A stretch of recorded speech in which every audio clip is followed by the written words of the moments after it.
Quand j'étais petite, je faisais de la danse et je faisais de la natation aussi.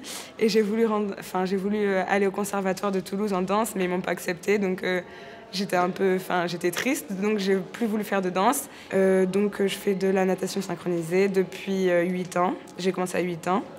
Au début, j'y allais parce que j'avais des amis, c'était bien, ça faisait un peu de sport quand j'étais petite. Et après, petit à petit, j'avais de plus en plus d'entraînement. Et après, c'est devenu ma passion.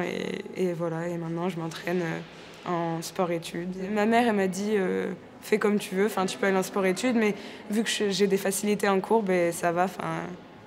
Je peux mélanger les deux et j'y arrive bien, ça va. On est dans un centre régional et au club, on s'entraîne 10 heures par semaine et au centre régional, on s'entraîne un peu plus 12 heures par semaine, je crois. Donc à peu près, par semaine, j'ai à peu près 22 heures d'entraînement. Mais après, il y a des semaines où on a entraînement le dimanche et entraînement le samedi en plus. Donc parfois, je peux faire plus d'heures d'entraînement. Déjà, dans l'eau, on fait beaucoup de natation, on fait beaucoup de longueur. Après, on fait des apnées. Et après, hors de l'eau, on fait beaucoup de souplesse. On doit être très souple. Et aussi, on fait du gainage, du renforcement musculaire pour être très gainé. Parce que pour pouvoir avoir être bien dans l'eau, quoi.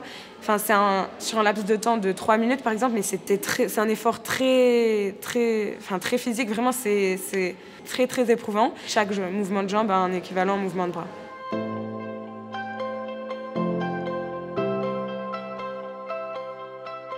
Moi, la première fois que j'ai vu de la natation synchronisée, c'était aux Jeux Olympiques. Et après, par exemple, la synchro, il y a jamais de compétition qui se retransmise à la télé ou même, par exemple, le football féminin, on le voit très rarement. Et le rugby aussi, il n'y a pas beaucoup de gens qui regardent le rugby féminin. Il y a beaucoup plus d'argent dans les sports masculins, donc c'est pour ça qu'ils sont retransmis à la télé. Mais dans les sports féminins, il n'y a pas beaucoup d'argent, donc...